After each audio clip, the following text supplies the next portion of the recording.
Hello guys, it's FitSmile Fitness Malta and Alicia here today with something special for you. We have an interview with our tutor, Linda Gaynor. She's an amazing personality. She's a tutor of NCF and University of Limerick. She's a personal trainer, fitness instructor, Pilates instructor, and so on. The list is endless. She truly loved horse riding. She recovered twice from a neck injury. She never stopped believing in herself, and she always drive forward, and every day is a new journey. Linda never gives up, and so we never should give up as well, guys. As Linda says, we should never focus on the past. We should always be strong, focus on the positives, focus on today, on all your family, your friends around you. Guys, you have to check this out. Listen to this interview. Yes, guys, and live to fullest.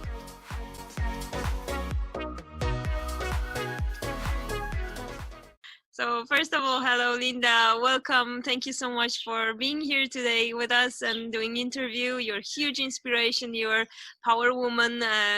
We know you so long now. I think it's 10 years. Okay. Over 10 years, yeah, or maybe even one bit longer. Yeah. So since we met you, you were always wonderful teacher, wonderful inspiration for us. The sign of strength, of empowering woman. So we would like to know more and more about you. Well, I think you're both incredible women as well, so I have no problem giving you my time today. Happy to do it. More than happy to do it. Well done, girls. You're fantastic. Brilliant. Thank you. So tell us how your journey as a fitness professional started, Linda. Have you always been active and fit? So I have always been active and fit, but I was a latecomer to the professional fitness world. So I would always have been active and fit. And then when I was 24, I had my first child. And in the year following that, I was a bit sad, hadn't a great personal life, and I put on lots of weight. I was actually size 20, very, very large. And then I decided I needed to deal with it. So I went to join a gym because I had a child and it wasn't as easy to go out for runs. And so I went to join a gym. And the day I walked into the gym, I got met by this beautiful young girl, 17 years of age, stunning. Her name was Leslie, I still remember. And I took one look at her and I'm this size and I just thought, oh no, I'm out of here. So I turned around and I left and she came after me. And she said, come in and have a glass of water with me. You've come this far. And if you want to leave in 10 minutes, then do, but at least give it a try. And she started me. So I joined the gym. I got fit. I got bitten by the bug. I loved aerobics classes, training, anything at all, anything. Just let me in, power, action. Loved it.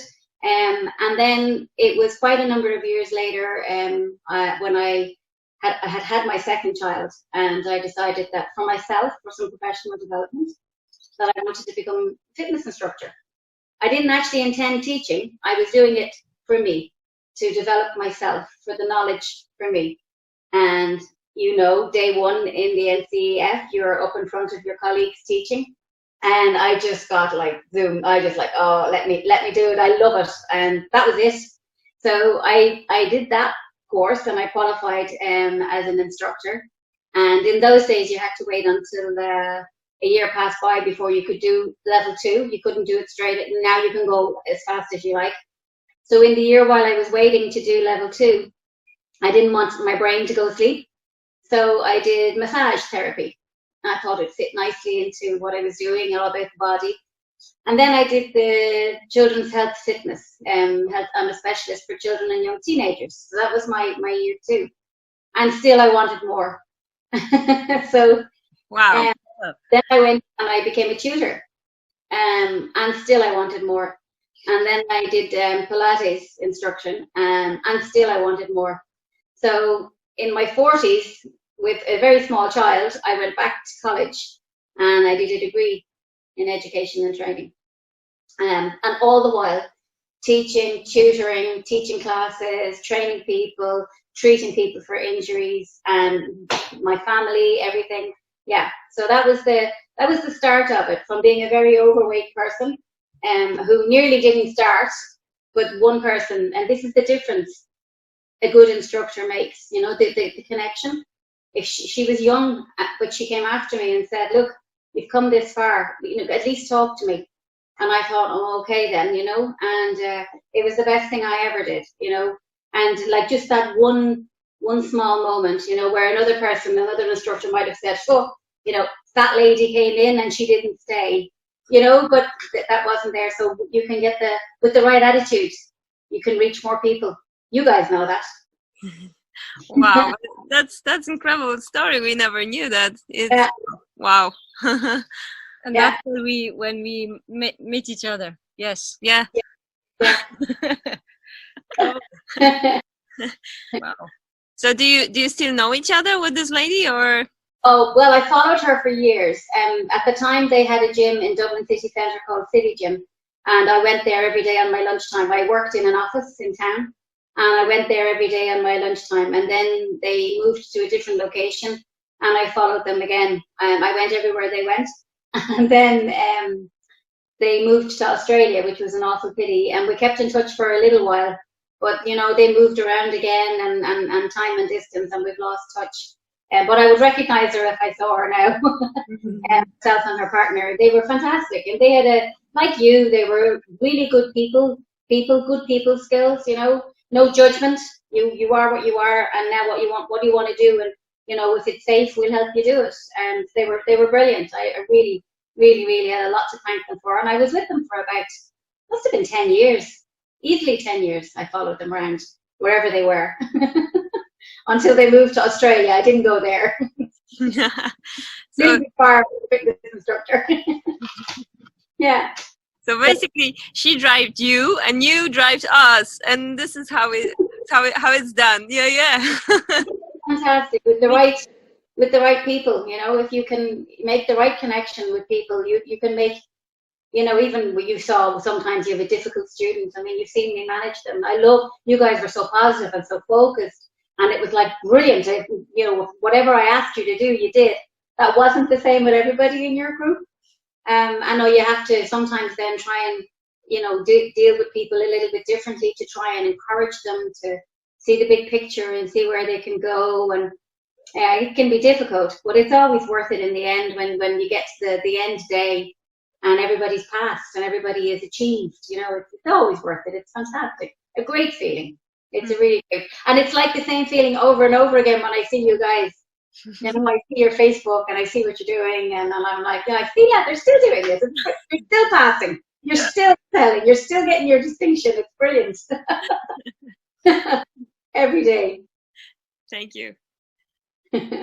So there was only one lady that give you that impulse to do it, or is there anyone else No, have impact on you? question. She got me started just in terms of getting myself fit and under control, and then I started obviously my training to become a fitness instructor. And at that time, in that year, I was separating. So I had been in a bad relationship, which was part of my initial problem when I had my daughter, my first daughter. So part of it was for me to develop myself. But in that time, I met somebody else, and we're still together. And we have a daughter together as well, the girl who does the horse riding. He has been amazing. I'm not going to waffle too much about it because it will sound like a Hollywood Wives or something. But he has been hugely supportive of me and in every single thing that I ever wanted to do. From, you know, you want to do that course, yeah, you go do it. You know, that's fine. We'll make it happen.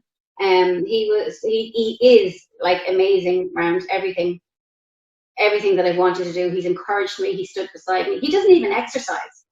The only reason we have a home gym now is because I got one for him for his birthday last year to try and encourage him to exercise. And I'm using it more now because the gym is closed. You know, but no, he has been absolutely super. I can't imagine doing any of it without him. I mean, he knows I'm here today doing this interview with you guys, and he's been checking, are you okay? Is your laptop working? Is everything set up? Do you need anything? You know, so no, he's been so supportive all the way, whatever I've wanted to do. Yeah. So I'd have to go a lot. But I've met so many fantastic people along the way. I mean, I have a list of people, and I think if you're a people person, which I am, and you are, the world is full of friends. I just haven't met them all yet. My mission is to meet as many of them as I can, and I have met so many people, so many fantastic people, so many people fighting struggles that nobody knows about, and still stepping forward every day and being wonderful, you know, being all kinds of brilliant. So I mean, if I look back and I love to see people. I love to meet people that I've met along the way, like, you know, to catch up with somebody and I can't even remember what year you did it in, but I remember you were brilliant. You know, so there's been, along the way, I have met lots and lots and lots of people, different trainers who would inspire, and yeah, lots and lots. In fact, I did the strength and conditioning module a while ago. It was a couple of years ago. Actually, when I was recovering from the first neck break, I wanted to be busy and I couldn't work. So I did the strength and conditioning module. And there's a guy, oh, his name escapes me now, but you'd love him. He teaches strength and conditioning to the teens down in the south of the country. And he was talking about the whole new craze of, you know, HIIT training, like, you know, high intensity interval training. And I said, yeah, but haven't we always done it? And he said, oh yes, we've been doing aerobics is high intensity interval training. And he said, it's not even that. He said, it's more the case of what people are actually doing to try and tire people out. Like, any idiot can make you tired, but is it safe? And is it effective? And so you need quality. Like, anybody can run you around the garden and make you feel, you know, oh my God, I'm dying, my heart's bursting, I can't move. You know, was that a good session?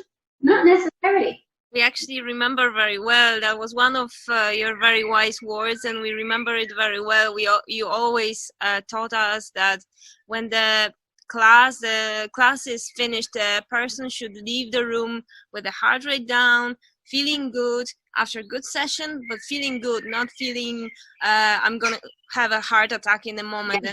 And this stayed with us, and we value this very, very much. It's really important. It is so important. I mean, we take that same policy with the horse.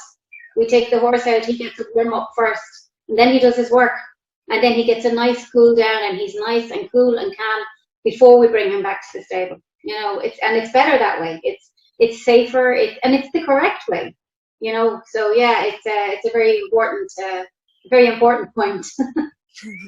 Yeah, absolutely. So what else drives you? We know you love horses, tell us more. Well, I love people. I love music now, and I probably love music. It's probably music that's not really my generation music. I say that now, like, because apparently I'm in the older adult group, although I smacked her for saying so. I'm never getting old. My 85-year-old mother doesn't believe she's old. I don't see why I have to be old. But no, I just love, I love being out and about. I love meeting people. I love talking to people. I don't care whether I've met them or not. And if somebody asks me for help, I love that, because if I can help, it's brilliant. You know, if someone said, oh, can you do? And I'm like, yeah, sure.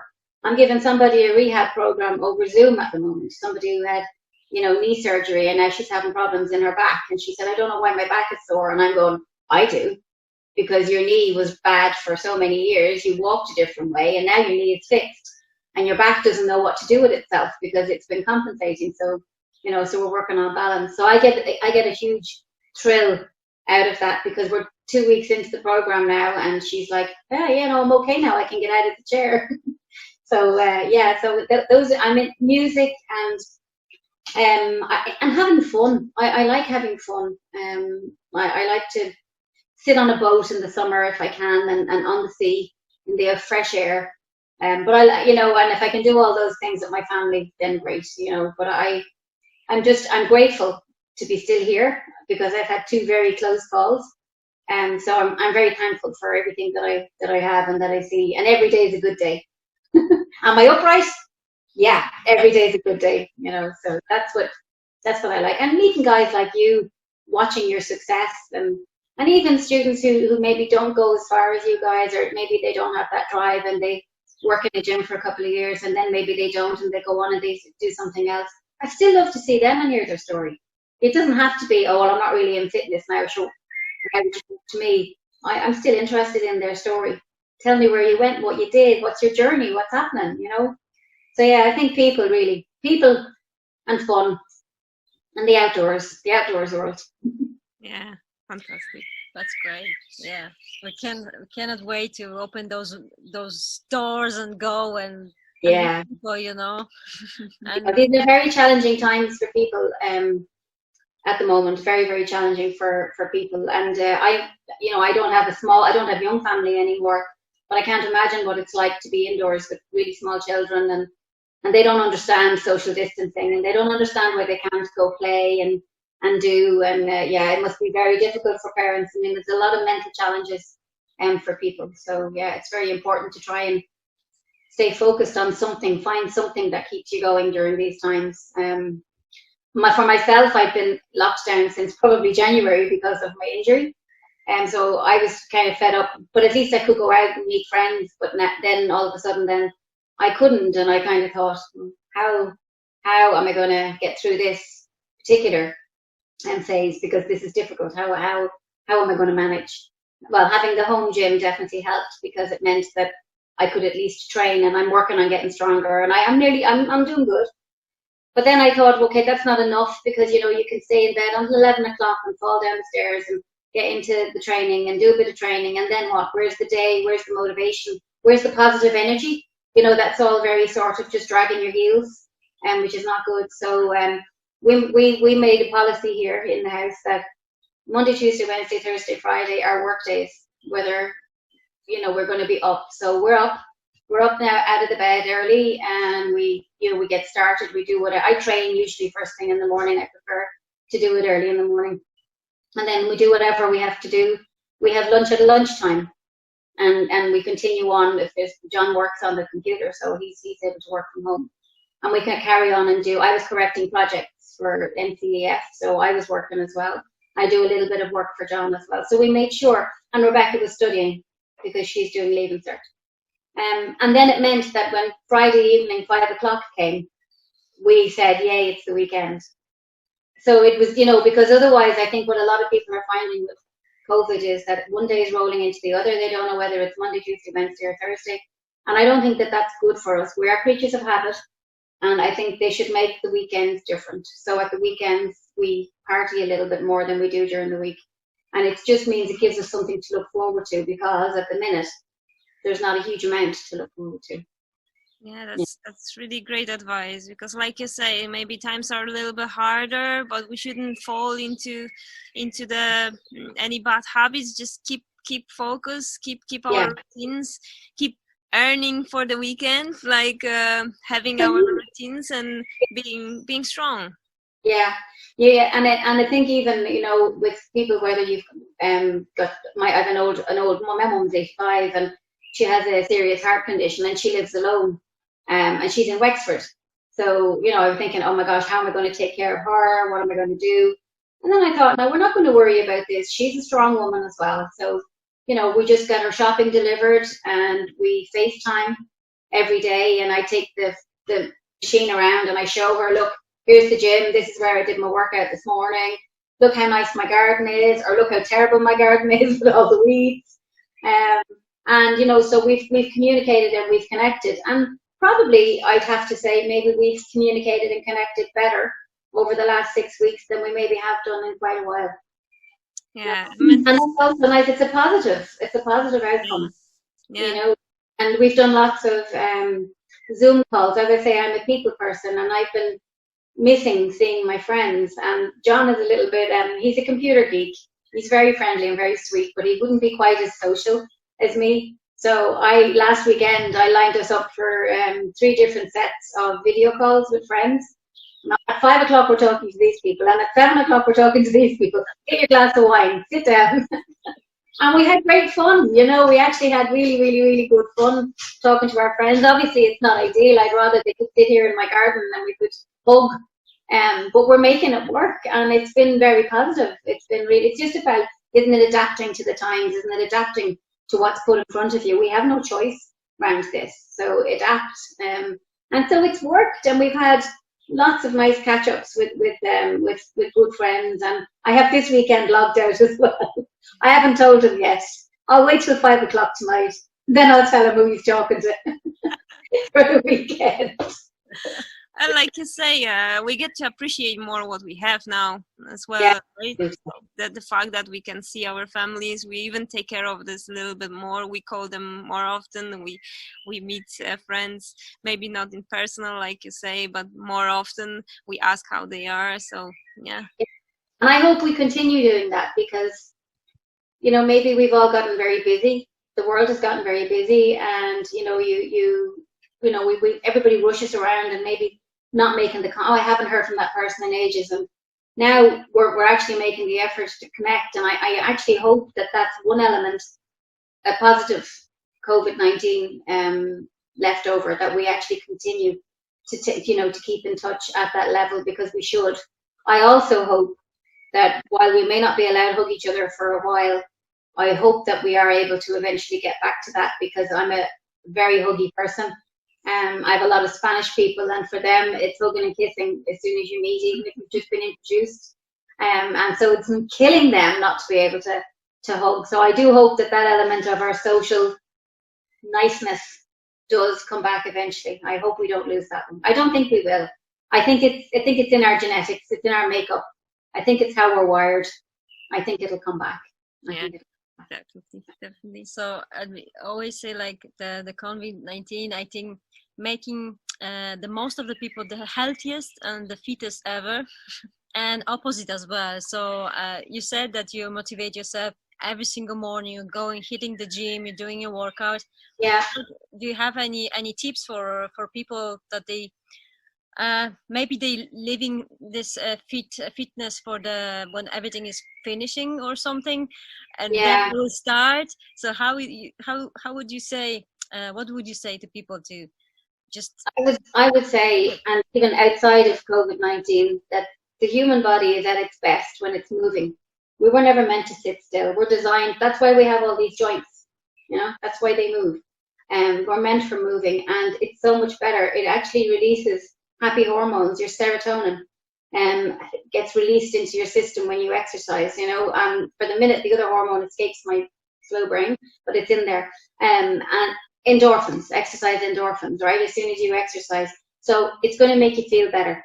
And even if it's a bad workout, I mean, there are days, I'll be honest, there are days when I get up, I get into my gear, and I'm coming down and I'm going, oh God, am I really going to do an hour on this cross trainer? Am I really going to do an hour? And, you know, on those days, there would have been a time where I would have beaten myself up and said, oh, for God's sake, get on with it. What's the matter with you?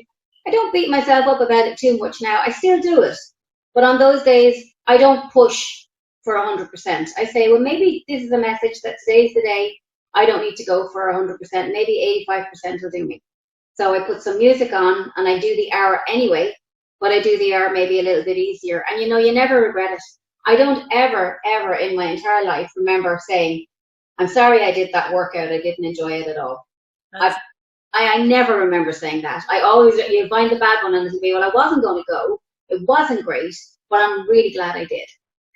You know, and I think that's, you know, you'll always be glad you did it, and it's good for you, and it'll make you feel better, and it gives you a focus. And, you know, if people are really running out of motivation, then go back to that. Well, look, do you know what? If you do an hour's cardio, you can have a glass of wine this evening because you'll have earned it. You know, find some, you know, trade-off nearly in themselves.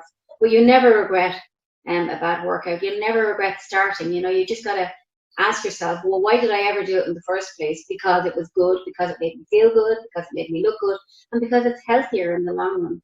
You know, what do you want to do? Do you want to be here kicking football with grandchildren, or, you know, or do you want to be sort of, you know, sitting in an old folks' home, not able to get out of your chair?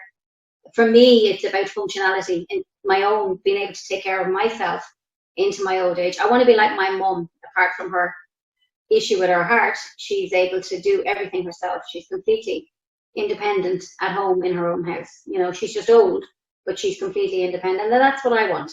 I want to be going around and, you know, able to do my own laundry and, you know, tie my own shoelaces and stuff, you know. So it's about functionality, and if you let it go, you can't let it go. Just grab it by the horns and go for it. You never regret doing it, ever. And we love that about you. Yeah. because yeah, you are so strong, and you make everybody else strong as well. Just what you're saying now, what you're doing, is amazing. So Yeah, but your always your energy, you know, even your music was, even if we have like a bad day in the morning and we went for the course and then first class with you, and then just like that, you know, you have the energy for the whole day. So yeah, awesome. thank you. Thank you. Music is a great motivator. It really is. And I don't know why it's not used more in old folks' homes. Do you know that? I actually don't know why, because music is it's like a human gene, and it's multicultural. Everybody loves music. Everybody, even people who don't know they love music, because rhythm gets everybody. You know, the rhythm is gonna get you, because it does. But I just wonder why in old folks' homes they're not using music. I mean, even people in a wheelchair, they can do this. They can clap. They can energize from it, and you know, maybe even sing a little and whatever. And I think it's actually an underused tool for making people happy. I use music for my training. I don't use a set playlist, but I do have certain songs. I use Peter Gabriel's Sledgehammer to warm me up.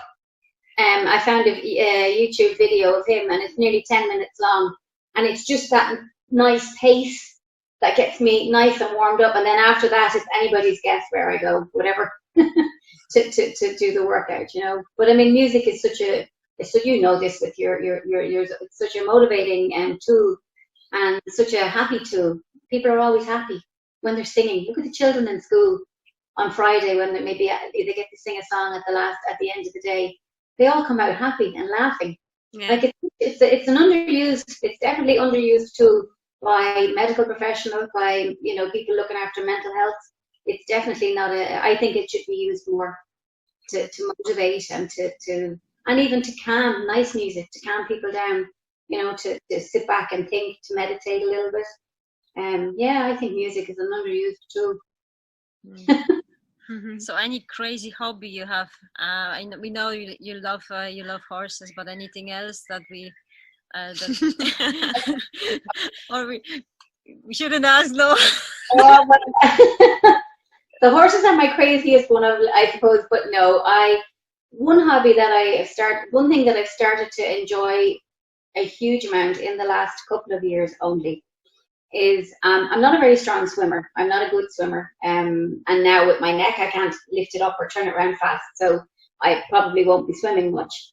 But I love to go out on the sea on a boat. Small boat, not a big cruisy thing, just a small boat where you hit a wave and it splashes and you get covered in salty water. And last year I'd had a few issues with family members, few health issues, and so when it came to the summer and I was in Spain, and I thought I need some healing for me, and I'm going to do it. So in Spain, when I'm there for 6 weeks, I still train 5 days a week. That's just it. Monday, Tuesday, Wednesday, Thursday, Friday, I go to the gym, and Saturday and Sunday are my rest days. So on those days, I just walk. But I promised myself last summer that every week that I stuck to my target of 5 training days a week, and I had to do 2 long walks as well, and that would be 7 miles. So I would do my 2 long walks. That every week that I stuck to my target, my treat was that I would go for a 2-hour boat trip. And I did that. So every week last year when I was in Spain, I actually was there for nearly 2 months. For the 2 months that I was there, I took my boat trip. Every week I went out on the boat, and you know what? It was amazing. The sense of peace that came over me when I was out there, just bobbing along. Sometimes the water was rough and choppy and getting thrown all over the place and having to hold on. And sometimes it was just beautifully calm, and we saw dolphins, and I met loads of people I didn't know, because I went by myself, which I know a lot of people find odd. Why would you do something like that by yourself? And I'm like, well, why not? Like, what's the problem? You know, and anyway, by the time I was finishing up, I was friends with all the crew. So they would see me coming down the harbour and wave, here she comes, wait for Linda. You know, so, and that was my thing.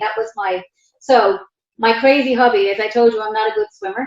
and I'm not. I never was a very good swimmer. So this year, over the course of the weeks on the boat, the guy, Abel, he said to me, "Come on, Linda, why don't you get in the water?" And I said, "Oh, no, no, no, no, no. I can't swim properly anyway, and I would be really, really, really scared." And he said, "No, come on. I know you're dying to do it." And I said, "I kind of am, but I'm scared." And he said, "I'll go on. I'll mind you, I promise." And I thought, will I or won't I? And so I did. Wow. And so for the last 3 boat trips of the summer, I got into the water. Wow. Now, the first time I got in, I nearly lost my life because I jumped in, which is really stupid, because it meant I went right the way down to go back up, spluttering for air, having swallowed tons of salty water. But wow, invigorating. It was amazing. And I then very quickly went to the side of the boat and I held onto the side of the boat, but I stayed in the water for a while. And then the next time, Abel said again, "Are you going to go again?" And I said, "Yeah, I think I will." But this time I went down the ladder. That also wasn't great because you're getting into the cold water very slowly. And it's even worse because you just feel it creeping up and slowly taking your breath away. And I got in again, and it was fantastic. And so the next time he didn't even have to ask me. As soon as they stopped the boat out in the quiet part of the sea, I said, "I'm on my way." So it became a thing. So that was a real overcome the fears and do it anyway. And mad. I don't know what I was thinking. I can't swim. Like what? But loved it. Yeah, absolutely loved it. So that was a big milestone for me. I've never done that before ever. Yeah. So never stay in comfort, always push the limits. Yeah. You have to, because otherwise you're just stagnant. You've got to try something. It's like, no, okay, I'll give that a shot. And it's usually me. Although I promised myself at one stage that I was going to stop being the person who said, "I'll do that." Because all through the courses when I was learning, and they would say, "Okay, can I have a volunteer?" And I always said, "I'll do that." And I'd always be first up, and then everything would be wrong because I'm starting, and then everybody else would learn from me, and they'd all be, "Yes, that was well done, that was well done," and I'm never going first again. But I still do it. Even I love that about you. That's the energy. Yeah. Rebecca said one time she was on a horse and we were at a lesson. So I was outside and she was inside going around doing whatever, and the instructor needed some help moving some poles. And she shouted down and said, all the parents were standing there, and she shouted down and she said, "Can any of you guys come in here?" There were some men there. "Can any of you guys come in here and help me lift these poles?" And I said, "I'll do it." Rebecca said, "I knew she was going to say that." The guys are all standing there, no.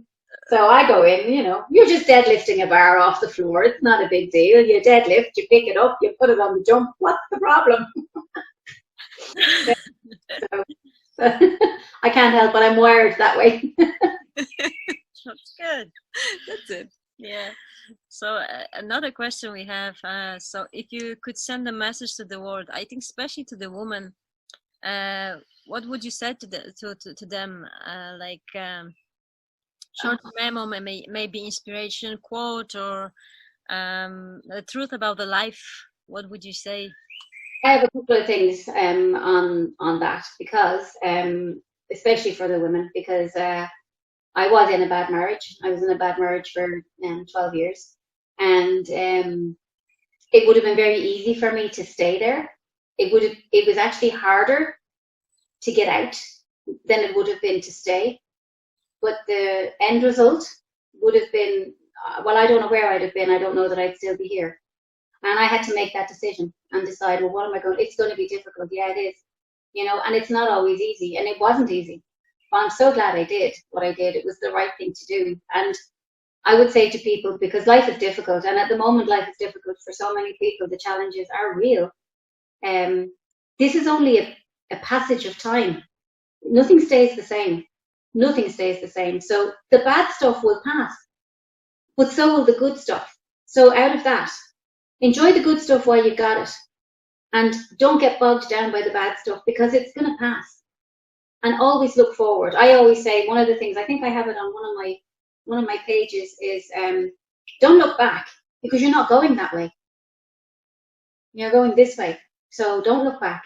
And, you know, whatever's happened is history. And we're shaped and we're formed by what happened to us. We are who we are based on the passage and the journey that we've made. And there have been good and bad everywhere because that's life.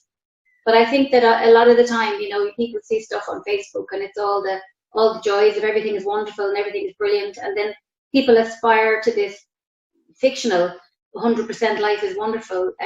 Life should be brilliant all the time, but it isn't. That's not how it works. And we have to learn to deal with the lows and not get knocked by them, not let the low times knock us down. And as I say, time is passing, you know, all the time. So, you know, if this is a good time and everything's going great, embrace it to the full. Go full on into it. Take it, enjoy it, do it, go for it. Because there may be a time where it's not so wonderful and there's a problem that needs to be sorted and whatever. And so that time will come too, and you'll have the strength to deal with it if you've given yourself the chance to have a bit of joy as well. And then the bad stuff passes. The other one that I have, and I think I have it on my Facebook page, is don't wait for the storm. It's borrowed, it's not mine. Don't wait for the storm to pass. Learn to dance in the rain. And that's me, because you can't. If you wait, you know, if you wait until, well, maybe when this happens, this will be okay, or maybe when this happens, I can do that, or well, if this was this way, then I would. Why waiting? What are we waiting for? If you think you want to do the thing, do it. Make it happen. And for women, certainly, women, sometimes one of the things is what happened with me with Sarah when I had her. I was 24. She calls me Lynn. My children all call me by my name. They call me Lynn. And it's a thing that I wanted. And not that I didn't want to be their mum. I have no problem being a mother. I love being a mother. But I was always afraid, because I saw it happen to so many of my friends, that they got lost in motherhood, that they became a mother and all of a sudden they weren't the person that they used to be. And I was always afraid that the person that I was would be lost in motherhood. And I didn't want that. So I felt if I became mammy, you know, like you don't say to your sister, hey sister, you know, you call your sister by her name. So I'm the mother, call me by my name.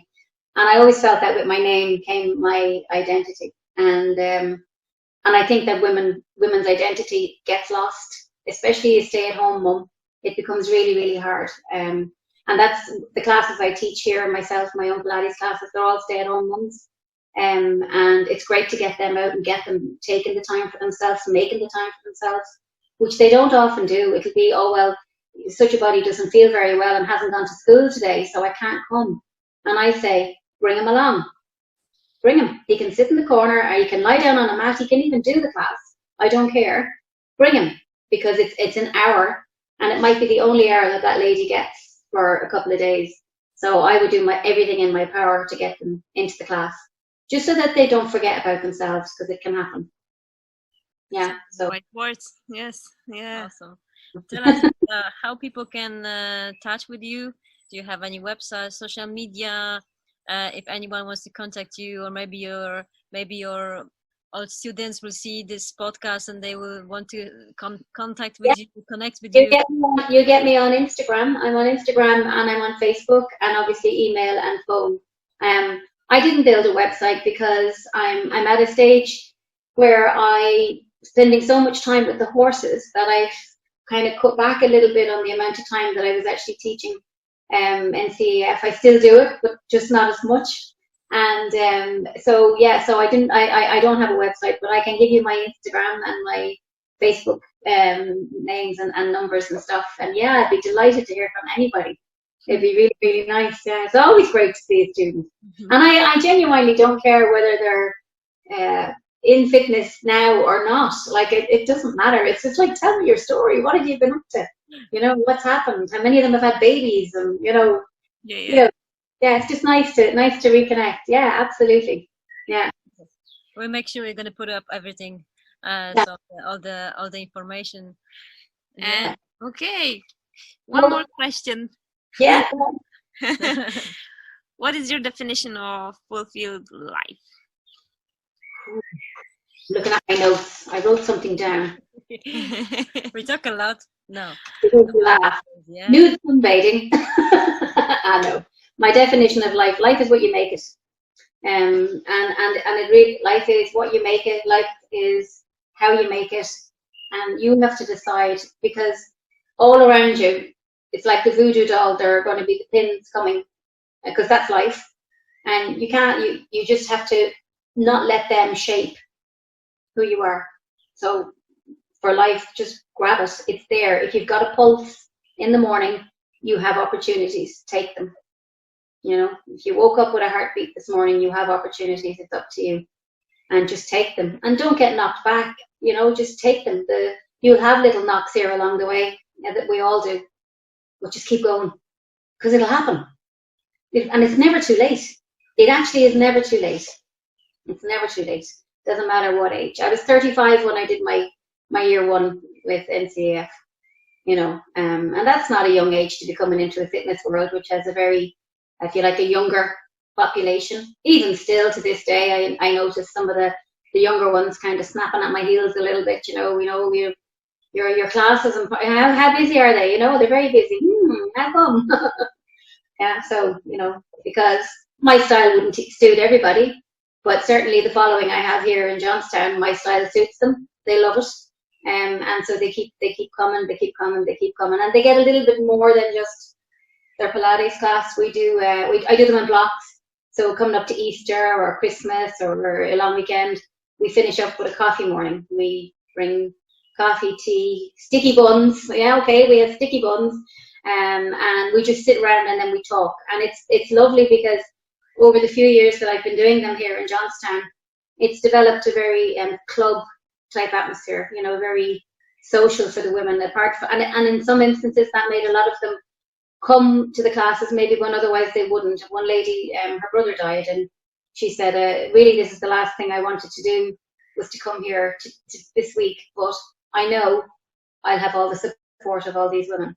And she just got that sense of support from the women and from all of us, just because of the sitting down having the coffee once every so often, you know. So it's a nice thing to do, you know.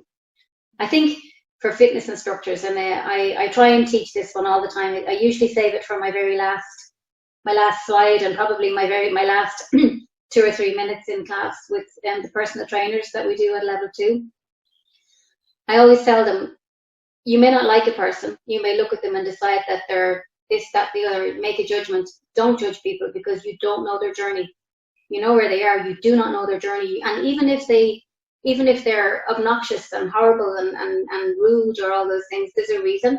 And if you can actually allow yourself to let that pair away from them and actually connect with the person behind, you'll probably find there's a decent person in there as well. And if you can make that connection. And I just think that a lot of the time, there's a lot of judgment made on women. You know, if you ask any of the young guys when we're training them, and we ask them, okay, what kind of a program, you know, are you going to do? Well, if it's a woman, it'll be weight loss. So they make this assumption. And yeah, while I know a lot of women struggle with weight because of the hormones and babies and all the rest of it, it's not fair to actually just say, well, that's what she needs, or that maybe she's happy where she is. Maybe she just wants to be strong enough to lift her twins because they're heavy, you know. So I just think that if you can remember that it's people you're dealing with, they're not necessarily just clients, or they're not just a source of money, that there's actually a person in there. So your comment sometimes, maybe if you've been a bit flippant or a bit offhand, you think about what you're about to say to the person, so that you don't rattle their little bit of confidence, you know. That's very, very powerful. Thank you. Yeah. I think you guys are amazing. I want to finish and say that I've watched your journey. Remember you came and you did Zumba for my trainers that time, for the people doing the children's course. I've watched your stuff. I wish you were nearer to me, and I'd probably jump into your class. But you know, life is busy, and loads of times I've thought about it. I'm going to do it. One of these days I'm going to come to your class whenever I'm allowed, and whenever we're all allowed to have them again. Because I've thought about it lots of times, and I just for the fun, just for the crack. Yeah. You're always welcome. You're always welcome. Thank you. I think you're amazing. You're doing a great job, guys. You're doing a fantastic job. And always what I see with you guys is the smiley faces. Always the bright smiley faces, and your Fit Smile logo, the whole job. It's an amazing package. It's like a one-word win for me. So well done. Very proud to have known you. Very proud. We're learning from the best. We're learning from the best. And thank you so much from Thank you. being the seed, being the creation of us. Yeah. We wouldn't be where we are if not you. So Yeah, you give us so much motivation and a little bit of the push as well. And you always see in us that we can do more, and we are so grateful for that. So thank you very much. And we've been like amazed to have a chat with you today. For so many years we want to do it, and we want to have a chat with you and spend some more time with you. And so thank you so much for coming, No problem. joining Well us. done, girl. Thanks very much. Thank Hope you to see very you soon. Take care. thank you. All the And keep best. doing what you're doing. Keep doing what you're doing, and I'll come back to you.